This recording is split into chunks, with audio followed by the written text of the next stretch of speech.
Okay, hello traders. I'm Adam Haeems, the CEO of Alphachain Traders and Alphachain Capital. What a week it has been in the crypto markets. I think you all agree. It's been utter chaos. Definitely one of the most bearish moments I've seen in the crypto market since I started in 2016. So what I'll cover today is I'll go through some news and fundamentals before moving on to some charts and a little bit of analysis, and we'll do a Q&A at the end. So the first thing I thought would be good to talk about is on the fundamental side is Ethereum and the staking yields, which have just spiked up to 10% recently. So this is a bit of news from CoinDesk. Can you all see my screen okay? Yeah, quite clearly. Yes, excellent. All right. So I don't know if any of you do staking. I do a little bit with Lido, and the staking yields are now up to 10%. And that's a huge increase to what it was about 1 to 2 months ago, where yields had been around 3 to 4%. That's a huge opportunity for those that are holding Ether and are looking to get some yield on that. And of course, 10% is a fantastic annualized yield that we can get now on Lido. There are other places you can also get your staking yield. You can go to somewhere like Rocket Pool. They also do a similar thing where you deposit your Ether to stake, and in return, you'll get back one of their native tokens, which is liquid. That's one of the benefits of using Lido and Rocket Pool, right? Is that you can trade the token even though you're staking it. You trade the STF that you get in Lido. So if you want to get liquidity on your token, you can do. So that's something that's worth looking at. And this came out, I think, yesterday. So I'm sure we'll see lots more people looking to stake Ether.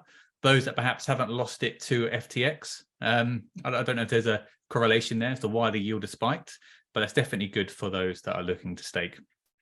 So what this presents is a new type of strategy. I say new, the yields have just only increased really, where you can lever up your Ethereum staking to get yields of up to 20 to 25%. And what I thought I'd go through is just a very simple way you can go about doing that yourselves. Now, of course, this is a relatively high risk strategy.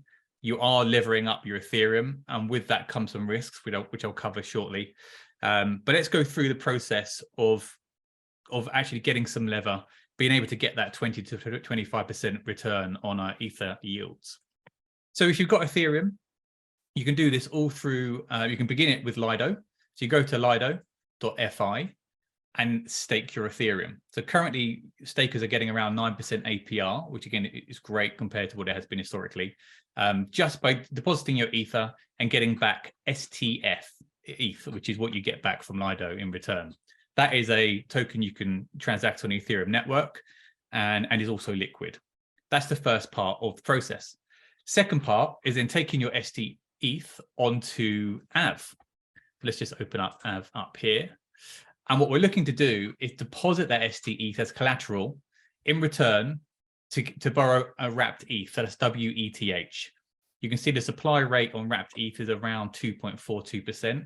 I've actually seen this start to increase over the last, I don't know, day or so. What that's telling me is that lots of people are probably starting to do this strategy to get that increased yield. They're depositing their ST ETH and they're borrowing wrapped ETH in return, and they're paying 2.42% to borrow that wrapped ETH. So that's the second part of the process. So far, relatively simple. The final part of the process is to then trade that WETH with STETH tokens. So you can go into an exchange like Uniswap. They have this, they do the pairing WETH to STETH. And then what you've done is you've actually levered up your original ETH to be able to get that 20 to 25% yield, which, you know, in the current times, that's an incredible yield to get in any asset class. Of course, you've got to take into account the risks that are involved in leveraging up this type of strategy. So a couple of key risks to look out for. One is that your interest rate borrowing on AV could increase. Now, it's already started to edge up, and yesterday it was around 2.5%, which tells me people are starting to borrow more, and that's why the rate is increasing. So you want to make sure that doesn't come too high and starts to eat into your yield. So that's a risk you need to be aware of. But a pretty bigger risk is the collateral itself. So if we see Ethereum continue to start to drop, you know, your collateral could fall in value quite considerably, and that could actually end up in a liquidation where AV will actually take your Ether, the value's fallen too much based on your borrowings, and you lose the whole trade. So it's not something I personally do, but I thought you know, some people it could be of interest to. Again, if you understand the risks involved, maybe just use a small amount if you want to try it out, and make sure you've got enough value between your collateral deposit and what you're borrowing to weather any further declines in Ethereum. All right, and I think next we'll move on to Ether 2.0 and the burn rate. So let's go to ultrasound.money. I don't know if any of you guys have used this website before. It's great to get a good overview on the fundamental side of Ethereum, to ultrasound.money. So what we can see on the left here is Ethereum supply since the merge. 63 days ago, we had the merge. And we can see when the merge began, supply was increasing, which has always been the case with Ethereum and most assets, right? There's an inflation aspect to it, where the total supply is increasing over time. What we've noticed up until around beginning of October, the supply has still been increasing, but at a slower rate until recently, until about beginning of November, where it actually starts to become deflationary, meaning Ethereum is now burning more Ether than it's actually supplying into the market. Now that's a very bullish thing for Ethereum holders and the Ethereum market, especially when you compare it against other assets like Bitcoin, which I'll cover shortly. So since the merge began, we've burned a total of 6,000 Ether. Now that's not just the amount we've burned, but that's the difference in supply between issuance and burn. But a total net change of just under 6,000 Ether. And if we look down here, we can see the burn rate over the last 1 day. Let's move it to 30 days. It gives us a bit of a better understanding of what's going on. So over the last 30 days, we're looking to burn around 764,000 Ether in the year. The issuance for the year is looking at 622,000. So we can see overall, we're looking at a deflationary asset as things currently stand. And of course, this could change over time, depending on the supply and demand dynamics of the Ethereum blockchain. But this is showing currently Ethereum is very much deflationary, which of course is very bullish for Ethereum holders and for it as an asset. So that's something I'm looking at. I've always been an Ethereum bull for the last 3-4 years now. And I think what they've done here with 2.0 release and the deflationary aspects is definitely something worth considering and looking at. Something also which is quite good to see is we can see what would have happened if Ethereum 2.0 didn't happen. If we were still on proof of work, it didn't move to proof of stake, what would be the supply change over the last 63 days? Right, if things continued as they were, we can see actually there would have been an increase of 741,000 ETH. That's a huge difference, right, in the total supply on the Ethereum network, which I don't really think has really been driven into the market yet. I'm not sure many people really understand this and the impact this will have longer term. I thought it'd be important to bring it up for you guys that are trading Ethereum or even just have spot holdings of it in your wallet. Here we've got some supply projections. This is a great website for you guys just to go on and play around with some ideas on what might happen based on issuance rewards, if the burn rate changes, what's likely to happen to supply. But what we can know for now is that the burn rate is pretty high and it is definitely a deflationary asset. Now, it might be interesting to look at this versus Bitcoin, right, which has always been the sound money of the crypto space or the real money. So let's look at how the Bitcoin supply has been changing. So the Bitcoin supply is largely driven by the halvening, right? Every 3 to 4 years, you have the halvening cycle where the net issuance is halved. Currently, every day, there is 900 Bitcoin going into the market, into the supply. So that means there's a steady increase in supply every day, and every halvening, that halves. So the next halvening will be 450 Bitcoin. But you can see the supply growth rate here of Bitcoin is just up, up, and up, right? So when we look at the actual annualized supply increase, we're looking at around just under 2% from a year ago. So you've got around a 1.8% supply increase. That's an inflation rate on Bitcoin versus a deflation level on Ethereum. So when you're looking to hold one of the other assets, now, of course, I'm only looking purely at a supply perspective. There's many other things you want to consider when you're looking to hold either of these assets. But from a supply perspective, Ethereum is definitely a far more interesting asset to me. And I think to many traders out there that are looking to either take positions in any of these markets or maybe hold more on the spot side. Good. All right. I think that covers it for Bitcoin. Some other stuff that's going on in the news. I mean, we all know about the SBF story. I think he's been doing some some mystical tweets recently, which, I mean, I don't think I'm doing him any favors. Many of you have probably seen this. This is post the collapse of FTX. I think basically what he's been trying to do is justify his behavior and how things have happened. But I think we're all very aware that what he's saying is not true, right? I think everyone's quite up to speed on the fact that he's moved assets out of customer deposits into Alameda to prop up this hedge fund. And he doesn't really cover any of that. And I think it came out recently that he's now looking to raise more capital for a new project. And I think he says it in here that, you know, he may fail, but he's going to try anyway, which is just shocking. How he thinks he can win any confidence from anyone, investors or anyone in this space after what he's done is just beyond me. But this is something which is, of course, very topical at the moment. And another thing I saw to do with FTX is the new CEO that's come in. I think his name is John Ray.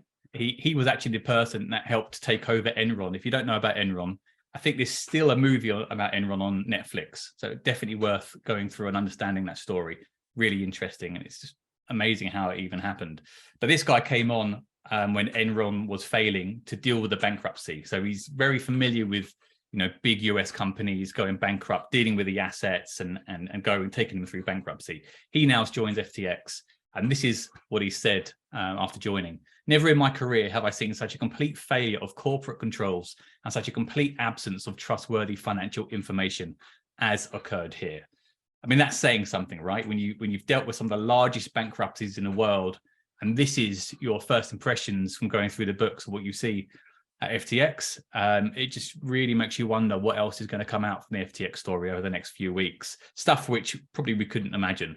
Almost every day there's a new story coming out. Some of it, you know, is probably rubbish, but I imagine there's a lot of truth behind a lot of it. And this is very much driving crypto markets at the moment. It's driving the prices lower, a lot of uncertainty now, lots of funds in the space, you know, that perhaps had their capital on FTX, you know, are much less active for obvious reasons. And naturally, investors are going to be nervous now, right? If you're a fund looking to raise capital, one of the number one things investors are going to ask you is, how can I be sure that another FTX doesn't happen if I give you my capital to trade with? It's a very hard thing for hedge funds in this space to answer. So I expect that's going to probably, you know, make the winter a bit worse for us over the coming months and years. Someone else who's been caught in a crossfire is Gemini. So I think they paused withdrawals on some of their, I think it's on their Earn program. I mean, it really makes you wonder how many other firms are going to be impacted by this. I'm sure over the next few weeks, we'll hear of many others that come out and just talk about how they've been impacted and how it will impact clients. So I don't think we've seen the end of it yet. But I think these are some of the key stories worth just covering, which all lead into the market, right? And price and kind of why we are where we are now. So let's move over to prices and markets. So let's have a look at how things have changed over the past 30 days. So Bitcoin down around 15% on the month, last 30 days.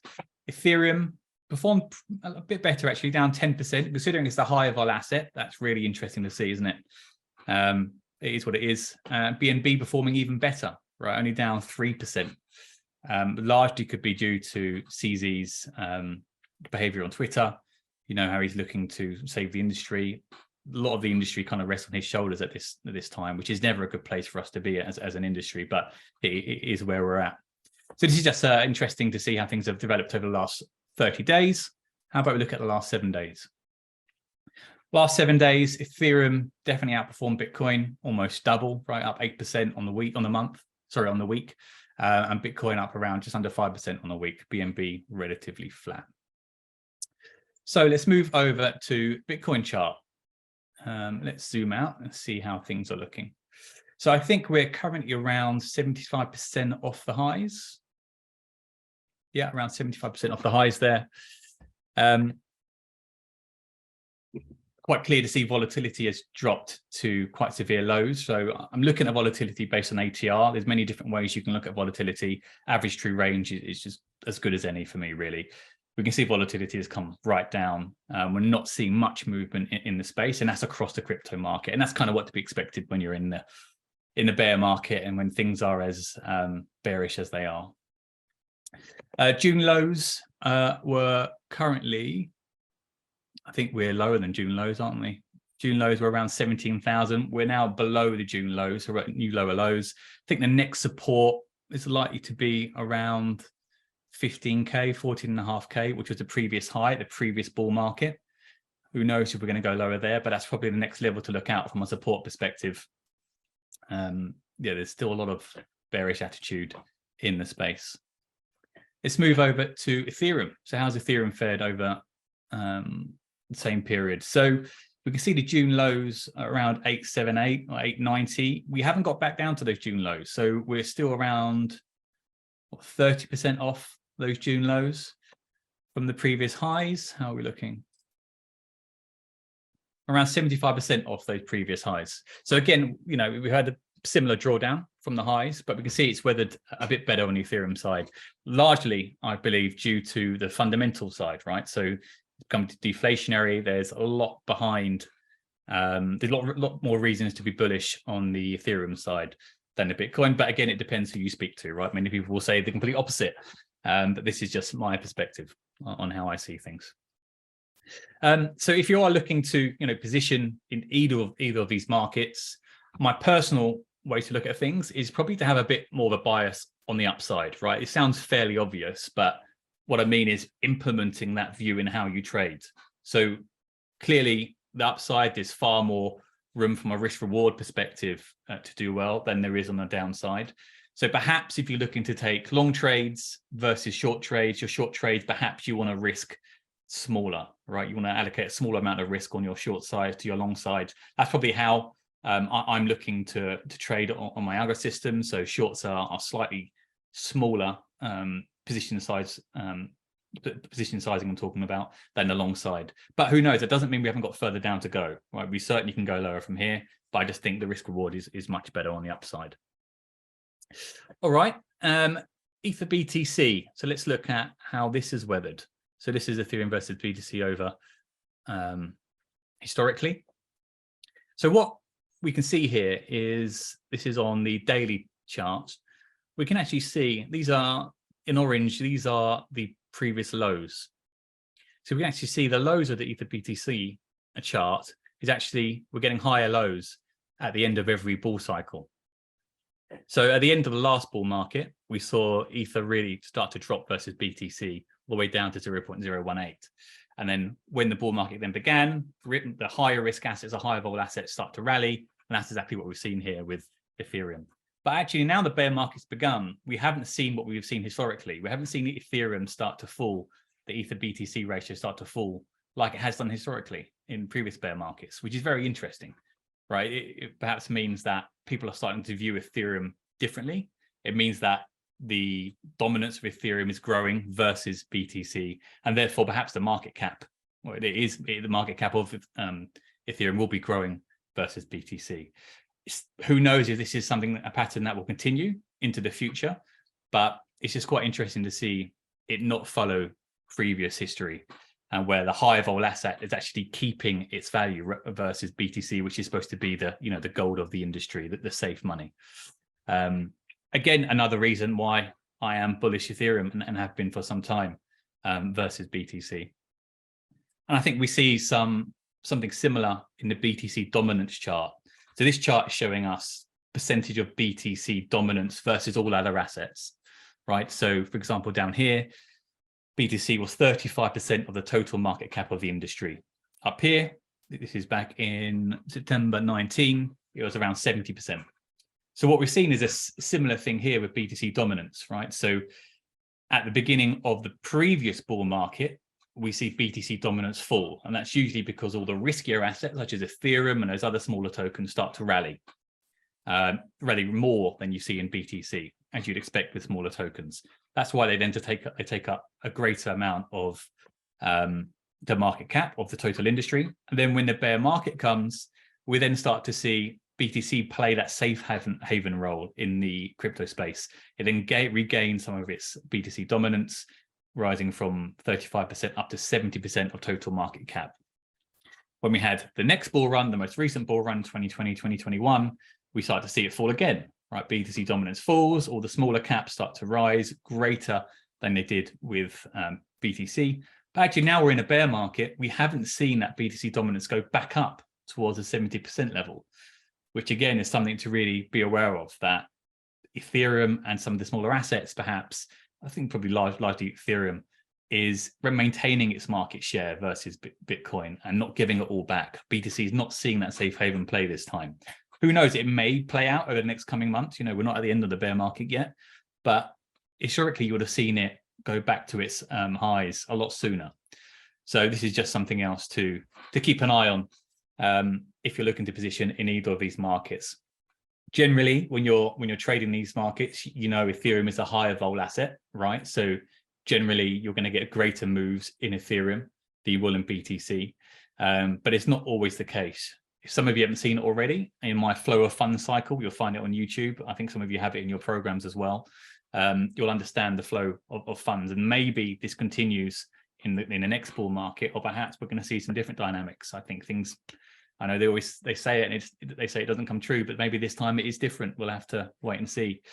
So that was it. Only a brief one to cover some news related items and a little bit of markets where I see them. But now really just to open them up to you guys. If you've got any questions on the markets, how you're positioned, things you'd like to discuss, please fire away. Hi, Adam. Hi, yes, fire away. Thanks for the informative introduction to the market update. And at the moment, I'm saying that we are on the bear market, and we are roughly 17% to the bear market, or to the low. I'm talking about Ethereum in July. So what was your take on it? Like, do you think the market is going to further drop, or the market more have the stance of the bullish world, and the market to go back up? Like, yeah, what is your from your perspective, and like, how do you define the micro environment now for the market? Sure. Okay. So I think we've covered some of the reasons to be bearish on the crypto space, particularly around the FTX blow up, the issues that investors might have around uncertainty in investing in this space. So there are definitely some headwinds for the crypto space. On the flip side, you've got the macro space, right? You've got inflation starting to drop in the US. You've got some of the Fed officials talking about slowing the rate hikes, the future rate hikes, and a similar kind of rhetoric is going on in the UK and the BOV. They're starting to think about a terminal rate of interest rates and slowing that down. So what that means generally, you know, when we start to see people in central banks reduce interest rates and slow down the rate hikes, that can be bullish for risk assets. So the question is, when is that likely to happen? When is that likely to pick up steam? And when is that, you know, going to impact risk assets? So I think that's definitely a positive thing to be on the lookout for if you're trading these assets. You know, when they do start to rein in interest rate hikes and maybe stop some of the quantitative tightening, that is going to be bullish for risk assets. But you've got these two sides. You know, you've got the bearishness that we talked about in the crypto market, and with the macro markets, the picture's starting to look positive. You know, who knows how long that could take? Could take 3 months, could take 9 months, could take a year. But they're the two kind of main things that I'd probably be looking at as to which direction we're going in. But definitely the bearish news is definitely overweight at the moment. So we want to wait to see what's happening in those central banks and how they are changing interest rates. So those next meetings to see really are things going to be picked up, not only in the crypto space, but also in equities and some of the other risk assets. Right, thank you. No worries.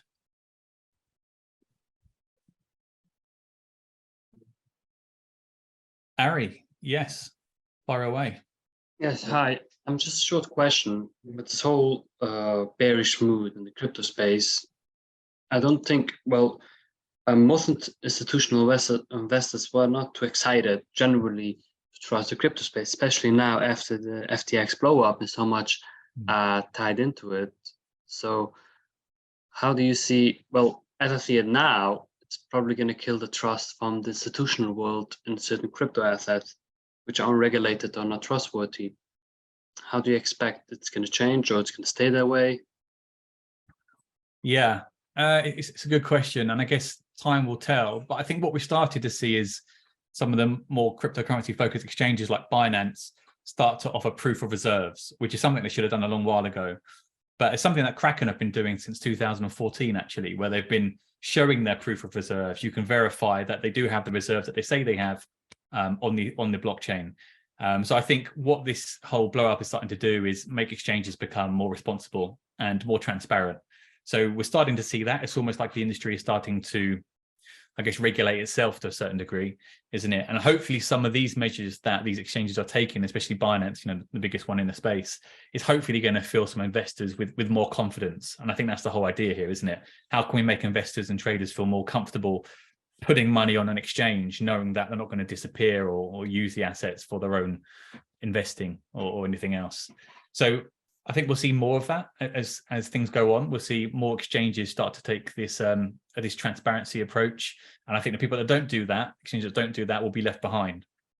I think we are also going to see regulations come into the space and clamp down. You know, maybe they'll set a requirement for something like proof of reserves, which kind of happens in a traditional space, right? If you're it's kind of different with banking because they have a fractional reserve system, but you know, other places where you hold client assets, you have to ring fence client assets. You can't dip into them and do what you want with it. Like things like people like PayPal or other money services businesses, you have to ring fence them. And maybe that's something that will come into the crypto space for exchanges or anyone else that handles crypto assets. There'd be a regulatory requirement to ring fence them. So I think all of this stuff really is positive, and maybe it needed something like the FTX blow up for all this to happen. I think long term, you know, it's going to be positive for the industry. The question is just how long are things going to be bearish? How long is this crypto winter going to be? We've got the BTC halvening out in 2024. That's a bullish factor to look out to. You know, it's around a year and a half away. So the question is, are things going to pick up before then? And how different will the industry look between now and then? And I guess only time will tell. Yeah. Another point, I've seen somewhere that the previous bear cycles, BTC tend to fall sometimes 85% from the highs. Mm-hmm. So potentially we have another 10% to fall to the 13 and 14K region. Yeah, maybe. I do think at each cycle we are seeing reduced volatility. You know, so we're not seeing such higher highs on the run-ups in percentage terms.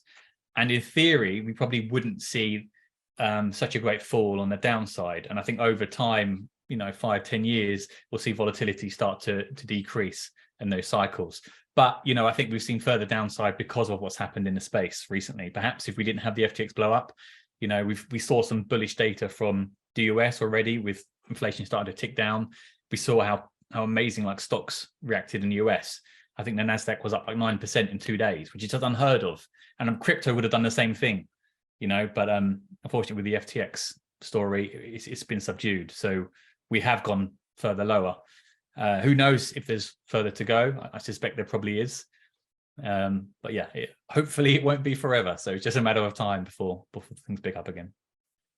Yeah, thank you. And you do expect the correlation to risk assets come back to go in line with, let's say, tech stock, more similar? Yeah, I think so. Yeah, it's very idiosyncratic risk we have now in the crypto space, purely focused or based on crypto news. So I think once that kind of news starts to die down, I think it will start to correlate back with risky assets like stocks and equities. And hopefully we'll have our own good news of our own, right, in the crypto space, news that will actually make crypto assets, you know, outperform risk assets, which will definitely come. Who knows what that will look like, but yeah, I think correlations will start to go back once the FTX news is behind us, as long as there aren't any other major issues with big firms in our space. Okay, thank you. Thank you, Ari, for those questions. All right. I think that brings us to the end, everyone. Well, thank you very much for your time and attention. I'll put the recording of this into the group. Otherwise, stay safe out there. Have a great day, and I'll speak to you all soon.